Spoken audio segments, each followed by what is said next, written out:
জুরাইস রহমাতুল্লাহি আলাইহি একটা মিনিট নষ্ট পর্যন্ত করে না, সারাক্ষণ আল্লাহর গোলামি করে, আল্লাহর দাসত্ব করে। রাত যখন গভীর হয়ে যায়, আল্লাহর ওলি জুরাইস নামাজের মধ্যে দাঁড়ায়া দাঁড়ায়া আল্লাহর ইবাদত করে। লম্বা ঘটনা সংক্ষেপ করে বলে দেই রে মুসলমান, হযরত জুরাইস রাতের অন্ধকারে তাহাজ্জুদের নামাজের মধ্যে দাঁড়ায়া নামাজের মধ্যে দাঁড়াইছে। অন্ধকারে জুরাইজের মা ঘরের দরওয়াজায় আইসা সুন্দর করে ডাক দেয়, বাবা জুরাইস, বাবা ঘরের মধ্যে আসো নাকি? বাবা দরওয়াজাটা খুলিয়া দাও। হযরত জুরাইস নামাজের মধ্যে দাঁড়ায়া চিন্তা করে, সল্লি ওয়া উম্মি, একদিকে আমার মা আর একদিকে আমার নামাজ। বুঝছেন? একদিকে আমার নামাজ আর একদিকে আমার মা আমারে ডাকতেছে। আমি জুরাইস, এখন কি আমি নামাজ আদায় করব না মার ডাকে সাড়া দিব? আল্লাহর ওলি জুরাইস চিন্তা ভাবনা করলেন না, আমি মার ডাকে সাড়া দিব না, আমি আমার রবের ডাকের নামে আমি নামাজ আদায় করতে থাকবো। দুঃখিনী মা লম্বা সময় দরওয়াজার পাশে দাঁড়ায় থাকলেন। এলাকার মানুষ গো, পর্দার আড়ালের মা গো মা, বিল্ডিং এর জানালা দিয়া যাদের কানের ভিতরে মাইকের আওয়াজ শোনা যায়, মেহেরবানি করে একটু আমলের নিয়াতে কথাটা শোনো রে মা।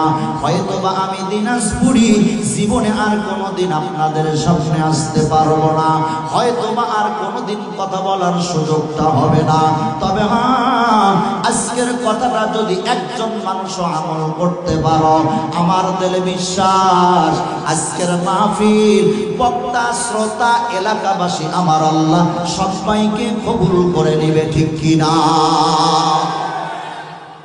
দুঃখিনী মা মনটা খারাপ করে বাড়ির দিকে রওনা দিলেন।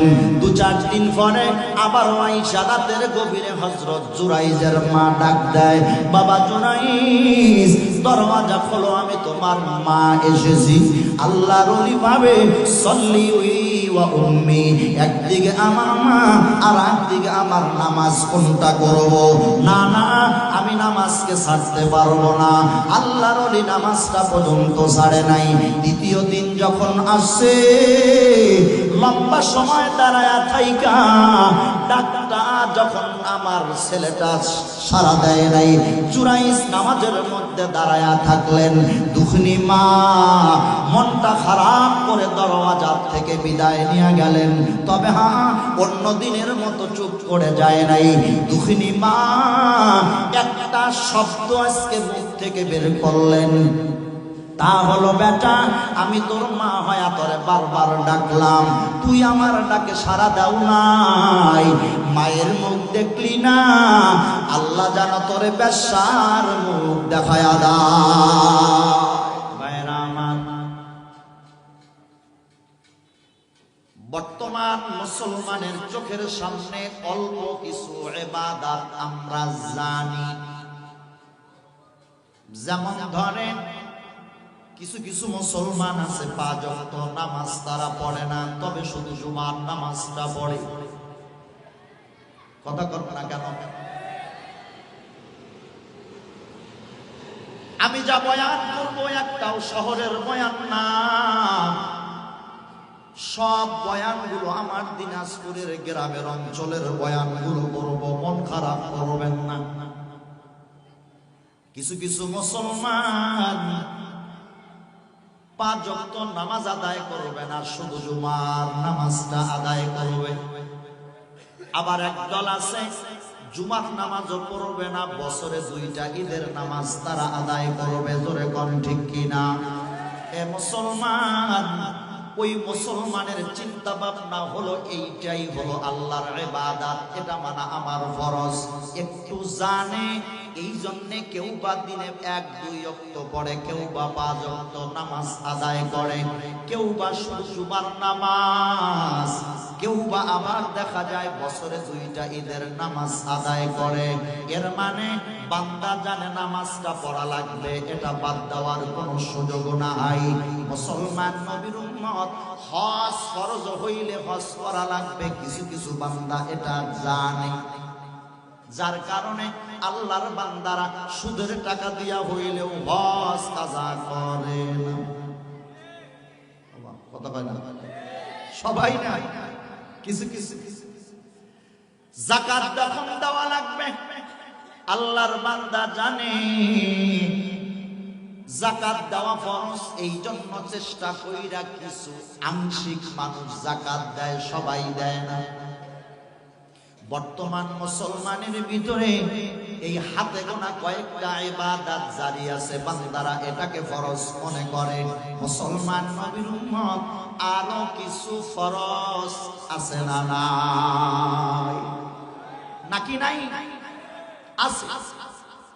সূরা বনী ইসরাঈলে মাত্র 2-3টা আয়াতে কারিমা আমি আপনাদের সামনে তেলাওয়াত করেছি। আমার আল্লাহ 2টা ফরমান মুসলমানের উপরে এখানে দিয়া দিলেন, 2টা হুকুম। আল্লাহ যেই হুকুম করে বান্দার সেই হুকুমটা মানা হলো একেবারে ফরজ। কথা কোন ঠিক কিনা? আল্লাহ তাআলা ফরমান, আকাদা রাব্বুকা আল্লাহ তা'বুদু। কথার পয়েন্ট মনে রাখবেন। বয়ানের শুরুতে প্রথম বললাম শান্তি নাই, এটাই পর্যন্ত রাখে, পরে দেখি কোন রাস্তায় শান্তি পাওয়া যায়, কি ঠিক না? এবার আসেন আল্লাহর ফরমান। আল্লাহ বলেন, 1 নম্বর হুকুম, আল্লাহ তাআলা আপনার আমার উপরে নামাজ যেমন ফরজ, হজ যেমন ফরজ, যাকাত যেমন ফরজ, তেমনি আরেকটা ফরজ আল্লাহ বলেন, আকাদা রাব্বুকা আল্লা তা'বুদু।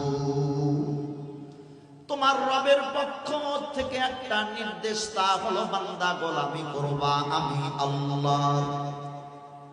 সুবহানাল্লাহ। জানুয়ারি মাসের 1 তারিখে হয়ে গেল, আরো জোরে বলেন, গোলামি করবেন কার? আরো জোরে বলেন কার? মুহাব্বতে ডাক দেন আল্লাহ। জবান খুইলা মুহাব্বতের নজরে চিল্লায়া ডাক দেন আল্লাহ। আমার আল্লাহ 1 নম্বর হুকুম আপনার আমার উপরে দিয়া দিলেন, আকাদা রাব্বুকা আল্লা তা'বুদু। বান্দারে, তোমার রবের পক্ষ থেকে একটা হুকুম হলো তোমরা গোলামি করবা আমি আল্লাহর। আবার বলেন কার? আল্লাহর। বান্দা যেমন ভাবে নামাজের মধ্যে দাঁড়ায়া বান্দা ওয়াদা করো, ইয়্যাকা না'বুদু ওয়া ইয়্যাকা নাস্তাঈন। নামাজের মধ্যে দাঁড়ায়া আল্লাহ তাআলার কাছে ওয়াদা দেয়, আল্লাহ ইবাদত যদি করা লাগে তাহলে তোমারই করব, সাহায্য যদি চাওয়া লাগে তাহলে একমাত্র তোমার কাছে সাহায্য চাবো, ঠিক কি না? তবে এই ওয়াদা বান্দা রাখতে পারে না বেশি সময় না, কারণ মসজিদ যেমন আপনার এলাকায় আছে, অনুরূপ ভাবে মসজিদ তো শাহজালালের মাজারের পাশেও আছে। কথা বলে তো শাহজালালের মাজারের মসজিদে যারা সালাত আদায় করেছে, ওরা কি আলহামদুলিল্লাহ সূরা বাদ দিয়া পড়ছে? কথা কন তো, তারাও তো পড়ছে ইয়্যাকা না'বুদু ওয়া ইয়্যাকা নাস্তাঈন, কিন্তু কথার ওয়াদা ঠিক রাখতে পারে নাই। শাহালির মাজারে মসজিদ আছে না নাই? জোরে বলেন। এ মুসলমান নবীর উম্মতের দল, ওই জায়গার মুসল্লিরা নামাজ আদায় করার পরে আবার মাজারে যায়, সিজদা দেয় কি দেয় না? মাঝে মাঝে পীর বাবার দরবারে যায় বলে একটা সন্তান দে রে বাবা, একটা সন্তান দে। এ মুসলমান, এইভাবে ব্যাখ্যা দিতে গেলে আমার আলোচনা বড় লম্বা হয়ে যাবে। এই সবটা আমি রেখে দিলাম। শুধু একটা কথা মনে রাখবেন, গোলামি করবেন একমাত্র আল্লাহর। আল্লাহ ছাড়া অন্য কারো গোলামি করা যাবে না, আল্লাহ ছাড়া অন্য কারো দাসত্ব করা যাবে না। জোরে কোন ঠিক কিনা? এক নম্বর গোলামি আল্লাহ। আল্লাহ তাআলা এই শব্দের পরের শব্দটা মিলায়া আর একটা হুকুম আমাদেরকে দিয়া দেন, ওয়াকাদা রাব্বুকা আল্লা তা'বুদু ইল্লা ইয়্যাহু ওয়া বিল ওয়ালিদাইনি ইহসানা। আল্লাহু আকবার। দেখেন, গোলামি হবে আল্লাহর। আল্লাহর গোলামির পরে আল্লাহ তাআলা কেন বললেন ২ নম্বর হুকুম? কে দেয়? কে দেয়? আল্লাহ তাআলা দেয় যে তোমরা আমার গোলামির পরে ওয়াবিল ওয়ালিদাইনি ইহসানা, তোমরা তোমাদের মা বাবার খেদমত করবা। দেখেন, আল্লাহর না মনোযোগ আছে কি দিকে? ভাষা বুঝতে সমস্যা হয় না, আল্লাহ বোঝার তৌফিক দান করেন। আল্লাহর ইবাদতের পরে মা বাবার খেদমত। মুফাসসিরিন ইকরাম বলেন যে আজকে তুমি যত ইবাদত করো না কেন, প্রত্যেকটা ইবাদত কবুল হওয়ার জন্য একটা শর্ত আছে।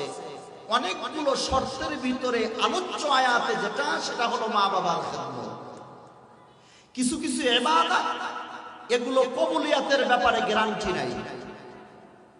যেমন আপনি ইশার নামাজ আদায় করেছেন, মুসল্লির কথা বাদ দেন, যেই ইমাম নামাজ পড়াইলো ইমাম হয়, ওই ইমামও কি গ্যারান্টি দিতে পারবে যে আমার নামাজ কবুল হয়েছে?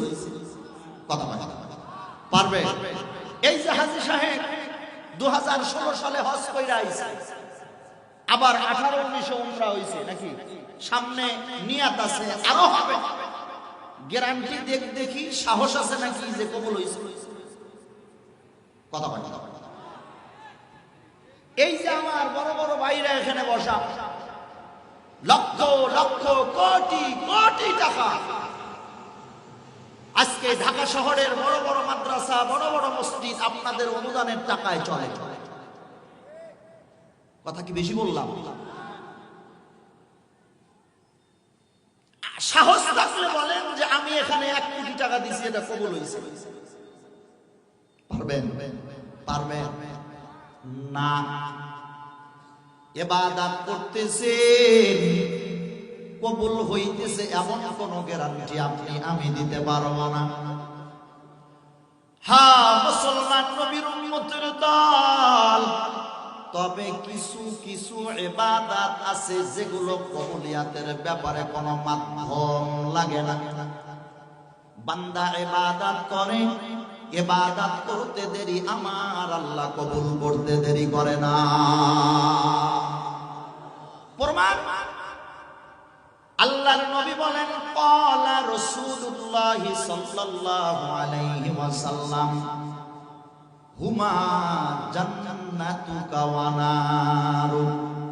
আল্লাহর নবী বলেন, মা বাবা তোমার জন্য জান্নাত, মা বাবা তোমার জন্য জাহান্নাম। মনোযোগ দেন, কোনো মাধ্যম নাই, কোনো ওসিলা নাই, কোনো ব্যক্তিকে লাগবে না রে মুসলমান।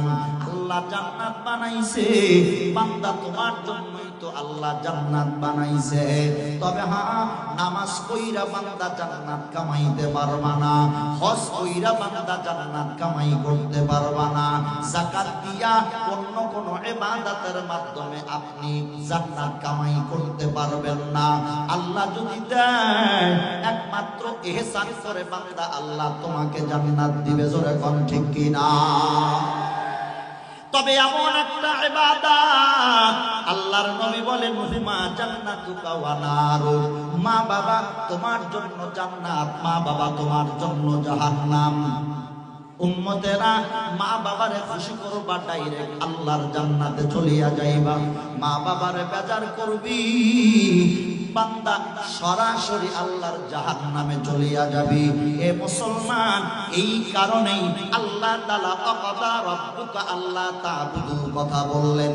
আমার গোলামের পরে বান্দা তোমরা খেদমত করবা তোমার মা বাবার।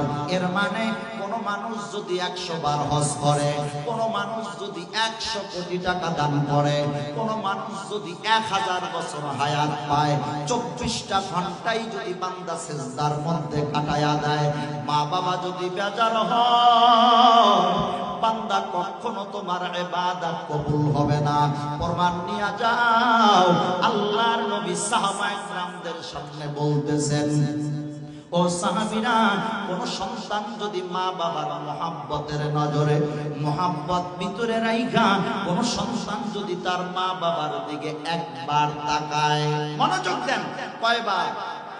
একবার যদি তাকায়, আল্লাহ তাআলা একটা কবুলিয়াত হজের সওয়াব আমলনামায় দিয়া দেয়। আল্লাহু আকবার।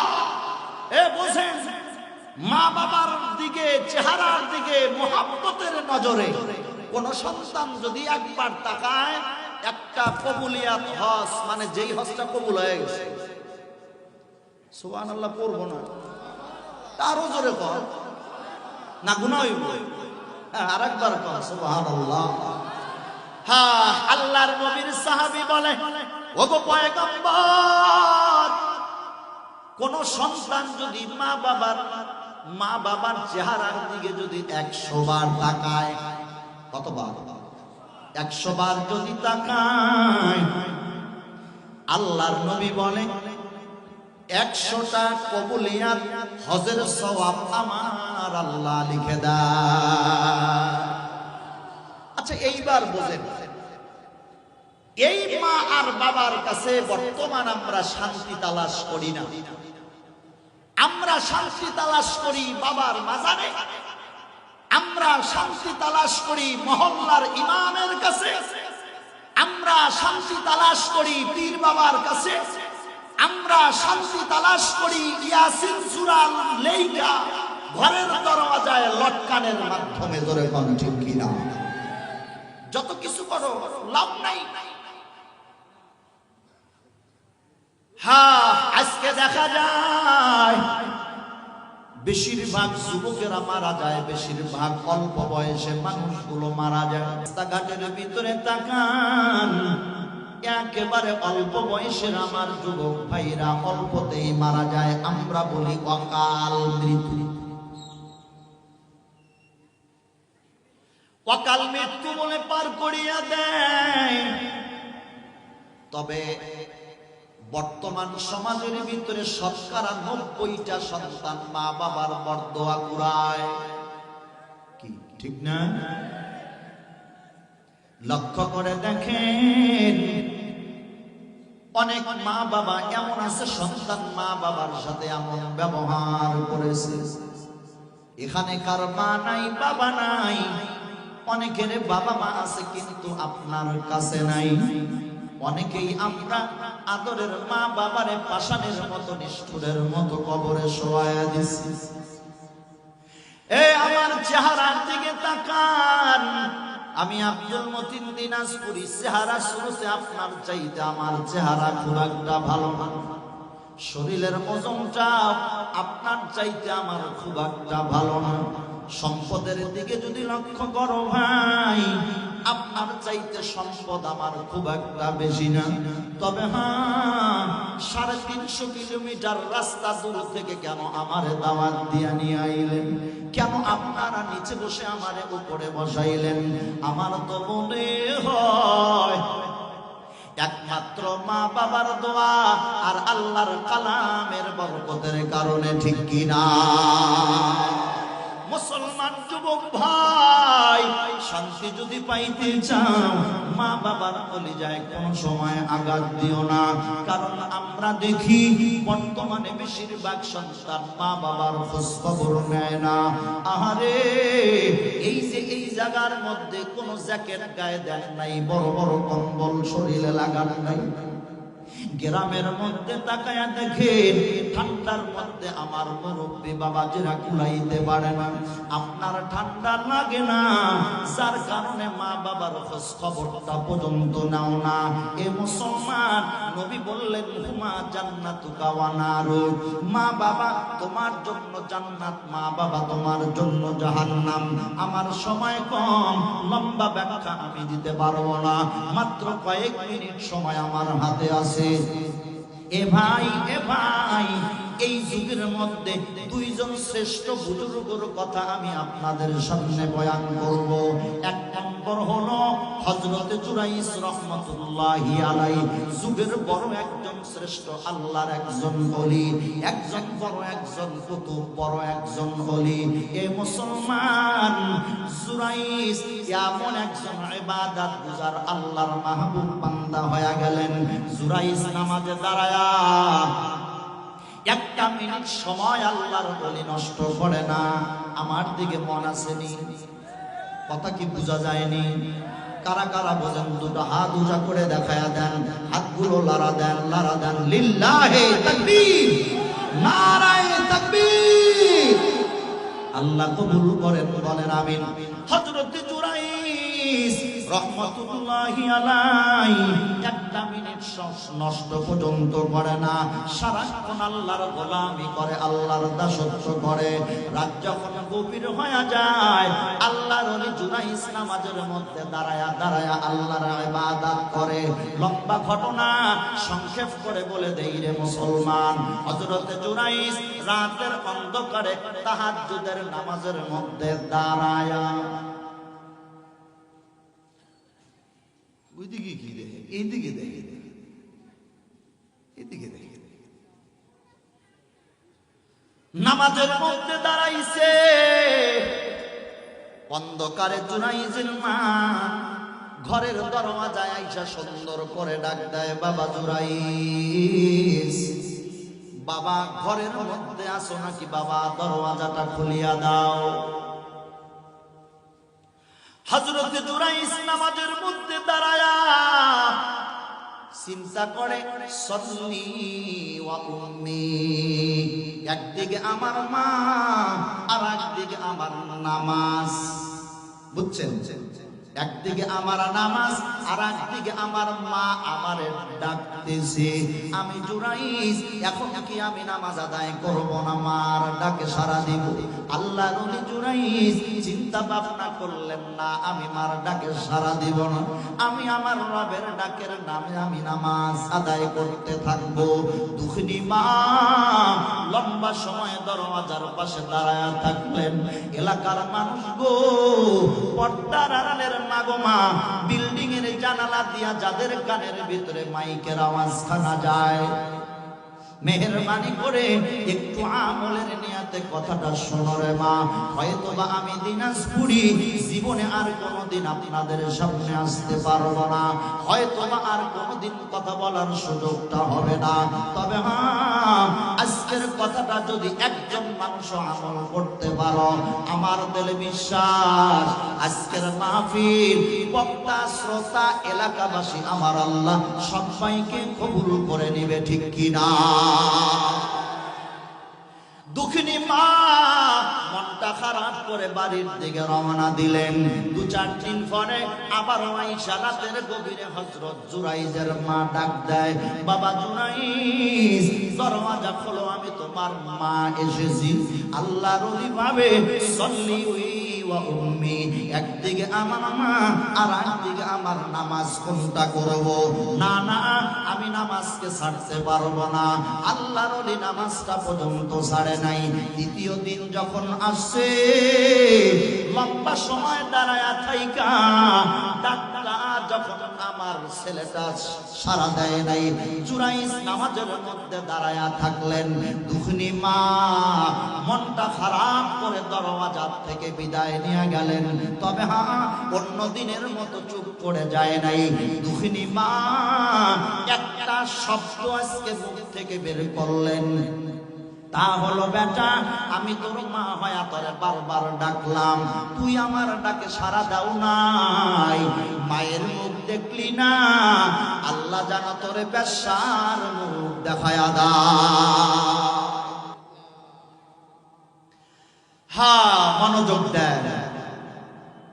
বর্তমান অনেক যুবক ভাইরা আমার আছে, মায়ের সাথে এমন ব্যবহার করে ভাই, দুঃখিনী মা সহ্য করতে না পারিয়া গলার মধ্যে কাপড় পেঁচায়া ক্যাপলার দিকে দাঁড়ায়া দাঁড়ায়া সন্তানের জন্য বরদোয়া করে।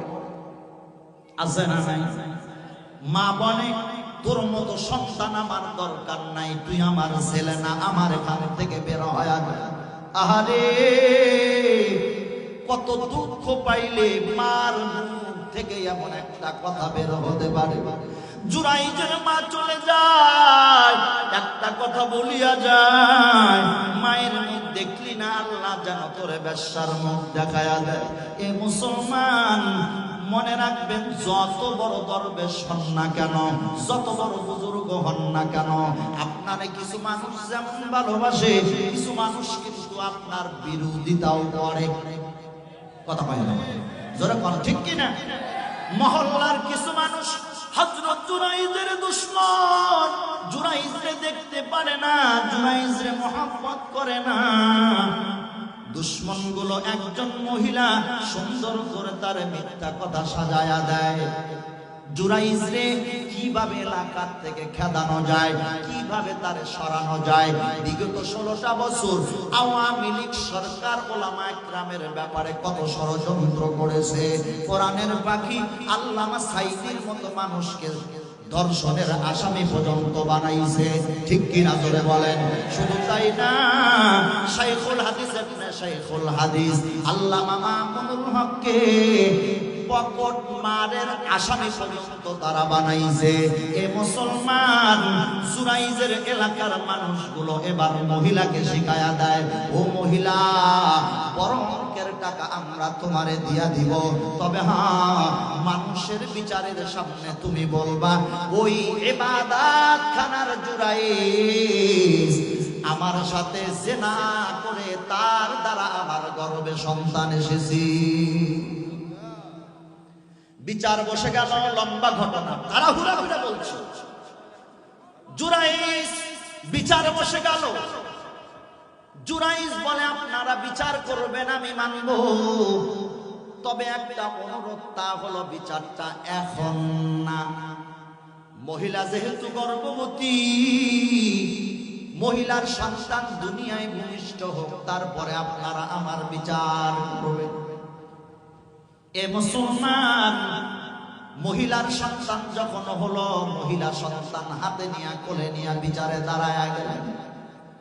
এলাকার বিচারকরা বলে, জুরাইজ, তুমি না বড় আবেদ, তুমি না বড় ওলি দাবি করো, তুমি না বড় বুজুর্গ, কেমনে পাল্লা এমন একটা খারাপ জঘন্য কাজ করতে? জুরাইজ চোখের পানি ফালায়া আল্লাহর দরবারে বলে, আল্লাহ, আমি তো পারবো না, ইজ্জত দেওয়ার মালিক আপনি আল্লাহ। জোরে কোন ঠিক কিনা? আল্লাহ বলেন, ওয়ালিল্লাহিল ইজ্জাতু ওয়ালিরাসূলিহি ওয়ালিল মুমিনিন।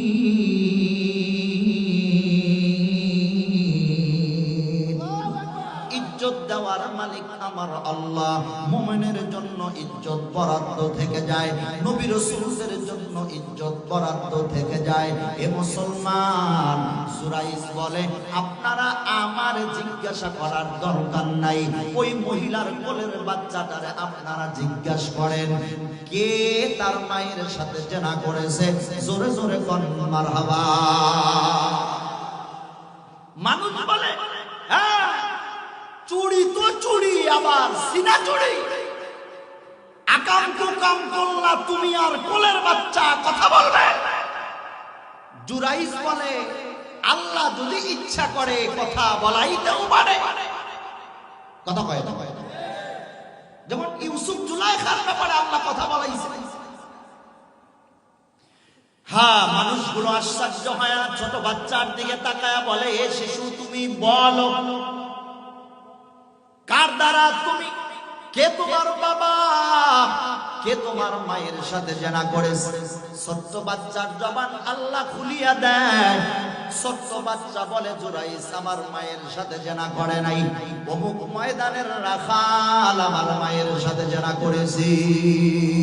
আল্লাহু আকবার। ক্ষমতাটা কে দিলেন? জোরে বলেন না কে?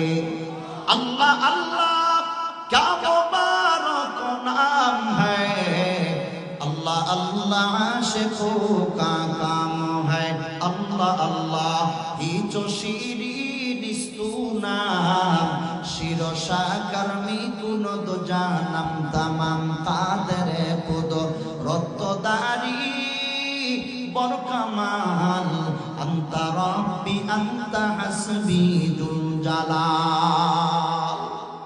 বিরক্ত হচ্ছেন? জুরাইস বুঝলেন যে আসলে উদ্দেশ্য এটা না, মায়ের বরদোয়াটা আল্লাহ তাআলা কবুল করছেন। এই যুবক, এই নির্লজ্জ বেহায়া যুবক, স্ত্রী ঘরে আসার পরে কত প্রকার ভৎসনা তোমার মায়ের করেছো, নিজে নিজের জিজ্ঞাসা করো। তুমি নিজেরে প্রশ্ন করো, তুমি তোমার মা বাবার কেমন সন্তান? জীবনে কতবার মা বাবারে কষ্ট দিছো রে ভাই? এখনো সময় আছে, তওবা করো, এখনো সময় আছে, খেদমত করো, চোখের পানি ফালায়া কাঁদো। মা যদি বেজার হয়ে যায়, বাবা যদি বেজার হয়ে যায়, 1000 বিঘা সম্পত্তি তোমার কোনো কাজে আসবে না। জোরে কোন ঠিক কিনা? এই মুসলমান আর একজন আল্লাহর একজন ওলি ছিলেন, সবাই তার নাম জানেন, ওয়াইসাল কারনী রাহমাতুল্লাহি আলাইহি। নবীর দেশের মানুষ, নবীর যুগের মানুষ ওয়াইসাল কারনী। এই যে হাজী সাহেবানরা নবীর মহব্বত আর ভালোবাসা নিয়ে লক্ষ লক্ষ টাকা খরচ করে নবীর দেশে যায়, কি ঠিক না? এই মানুষগুলো এখন যদি নবীরে পাইতো কি করত? আশিকে রাসূলরা নবীর রওজার পাশে যায়, মাসুম বাচ্চার মতো ডুকরায়া ডুকরায়া কান্দে, চোখের পানি আটকায়া রাখতে পারে না। কারণ আমার নবীর বড় মায়া, নবীর মোহাম্মত নিয়ে বাংলাদেশ থেকে পৃথিবীর বিভিন্ন আনাচে কানাচে থেকে নবীর দেশে যায়, নবীর রওজায় সালাম দেয়। নবীর দেশে যাইতে পারলে মানুষগুলো নিজের বড় ধন্য মনে করে। জোরে কোন ঠিক কিনা? ওয়াইসাল কারনী, ওয়াইসাল কারনীও বেঁচে আছেন, আল্লাহর নবীও দুনিয়ায় বেঁচে আছেন। বুঝেন? ওয়াইসাল কারনী নবীর জামানার মানুষ, আল্লাহর নবীর সাথে দেখা করতে যাবে। বারবার বারবার ওয়াইসাল কারনী আল্লাহর নবীর কাছে চিঠি লাগে, আসসালামু আলাইকা ইয়া রাসূলুল্লাহ, ওগো পয়গম্বর, আমার মনটা চায় বারবার আপনার দিদারে আমি যাই, আপনার দিদারে আমি যাই, কিন্তু না গো নবীজি, আমার দুঃখিনী মা ঘরের মধ্যে অসুস্থ পড়া, আমি এখন কি করব? আপনার কাছে জবাব চাই। নবী আমার চিঠির জবাব দেয়, তোমার আশা দরকার নাই, তুমি তোমার মায়ের সেবা করো। জোরে করো সুবহানাল্লাহ। হ্যাঁ, নবীর চিঠির জবাব পাইয়া আল্লাহর ওলি ওয়াইসাল কারনী নিজেরে বোঝায়, কিন্তু মনটা মানে না। নবীর মোহাব্বত কলিজা ভরা। দুঃখিনী মায়ের পাশে যাইয়া মারে বলে, মা তুমি যদি আমারে অনুমতি দাও, আমি আমার নবীর দেশে যাব, নবীর চেহারাটা আমি দেখব। কারণ হলো, কোন মানুষ যদি ঈমানের হালতে আমার নবীর চেহারা দেখে, মানুষটা হবে সাহাবী, আল্লাহ তাআলা জাহান্নাম তার জন্য হারাম বানায়া দিবে। এত বড় সুযোগ ওয়াইসাল কারনি বলে, মা যদি অনুমতি দাও তাহলে আমি যাব।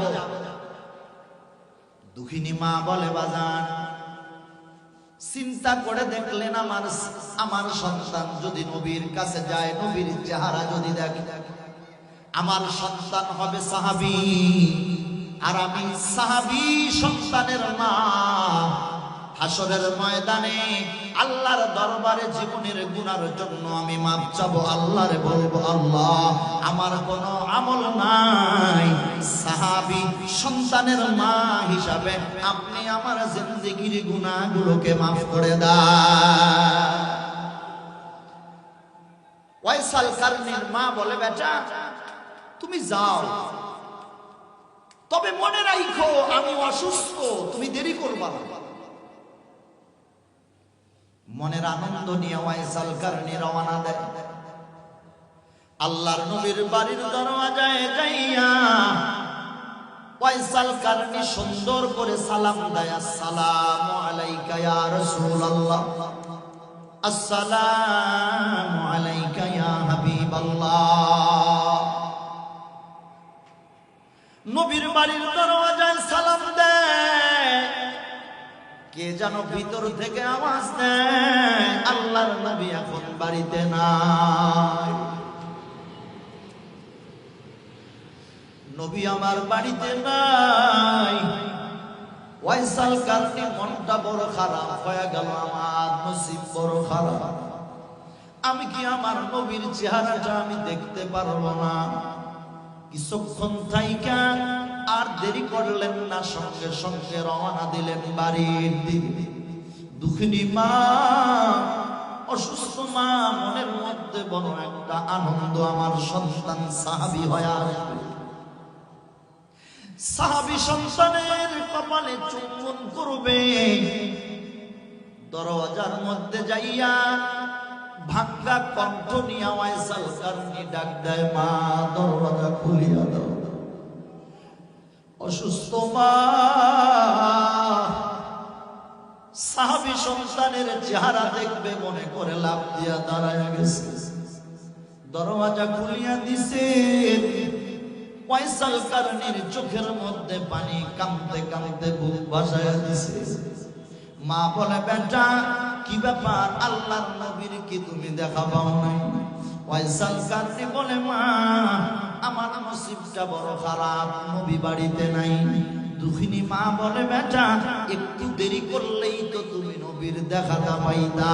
ওয়াইসাল কারনি বলে, মা মনে মনে ভাবছিলাম একটু দেখা করব, কিন্তু তুমি তো বলছো তুমি অসুস্থ, দেরি জানো না করে তোমার কষ্ট হবে, যার কারণে একটা মিনিটও দেরি করি নাই, আমি চলে আসলাম। এ মুসলমান, আমি একেবারে সংক্ষেপ করে নিয়ে আসছি আমার আলোচনা। ওয়াইসাল কারনি যখন মারা, ওয়াইসাল কারনি কিছুদিন পরে নবীর দরওয়াজার থেকে ঘুরে আসার কিছুদিন পরে নবী বিদায়ের আগে সমস্ত সাহাবায়ে কেরামদেরকে আল্লাহর নবী ডাক দিলেন, ও সাহাবীরা, আমি পয়গম্বর, এই যে আমার গায়ের জুব্বাটা আমি কাউকে দান করে দিতে চাই, হাদিয়া দিয়া দিতে চাই। সুবহানাল্লাহ বলেন। সব সাহাবী বসা। আল্লাহর নবী একজন সাহাবীকে দান করাইলেন, বক্তব্য শুনবেন। সাহাবী আবু বকর সর্বপ্রথম দাঁড়ায়া বললেন, আল্লাহর নবী বললেন, আবু বকর তোমার কোনো বক্তব্য থাকলে তুমি দাও। আবু বকর বলে, ইয়া রাসূলুল্লাহ, এই জুব্বাটা আমি আবু বকর পাওয়ার বেশি হক রাখি। সুবহানাল্লাহ। কেন? হিজরতের সাথী আমি আবু বকর, সুতরাং এই জুব্বাটা আমি আবু বকর পাওয়ার আশা রাখি। আল্লাহর নবী তারে বসায়া দেয়। হযরত ওমর দাঁড়ায়া যায়। আল্লাহর নবী বলে, তোমার বক্তব্য দাও। ওমর বলে, ইয়া রাসূলুল্লাহ, আপনি নিজের জবান দিয়া বলেছেন আপনি বাদে যদি অন্য কেউ নবী হইতো তাহলে আল্লাহ আমি ওমরকেই নবী বানাইতো। সুতরাং জুব্বাটা আমি পাওয়ার বড় অধিকার রাখি। ওমর তুমি বসে যাও। হযরত আলী দাঁড়ায়া যায়। হযরত আলী বলে, ইয়া রাসূলুল্লাহ, আমি হইলাম শিরে খোদা হযরত আলী, আপনার আদরের কন্যা ফাতেমার জামাই, সুতরাং এই জুব্বাটা আমি পাওয়ার বড় হক রাখি। সমস্ত সাহাবীর বক্তব্য আল্লাহর নবী শুনলেন। এ মুসলমান, সর্বশেষ আল্লাহর পয়গম্বর বলে, তোমরা কেউ এই জুব্বাটা পাওয়ার হক রাখো না, তবে হ্যাঁ আবু বকর, ওসমান, আলী আমি পয়গম্বর বলিয়া যাই। অমুক জায়গায় একটা পাগল আছে, এ ওমর, যদি তোমরা কোনদিন ওই পাগলটারে দেখতে পাও, আমি পয়গম্বরের তরফ থেকে তারে সালামটা জানাইবা। সালাম জানায়া আমার জুব্বাটা তারে হাদিয়া দিয়া দিবা। শুধু তাই না রে ওমর, তোমরা তার সাথে মুসাহাফা পর্যন্ত করবা। মুসাহাফা করিয়া আমার গুনাহগার উম্মতের জন্য দোয়া চাইবা। এ ওমর, আমি নবীর মুহাব্বত কলিজা ভরা একজন পাগল ফয়সাল কারনী, মায়ের খিদমতের কারণে সে আমার সাথে দেখা করতে পারে নাই, যার কারণে আমি পয়গম্বর আমার এই জুব্বাটা ফয়সাল কারনীর জন্য হাদিয়া দিলাম। চিৎকার মেরে বলেন সুবহানাল্লাহ।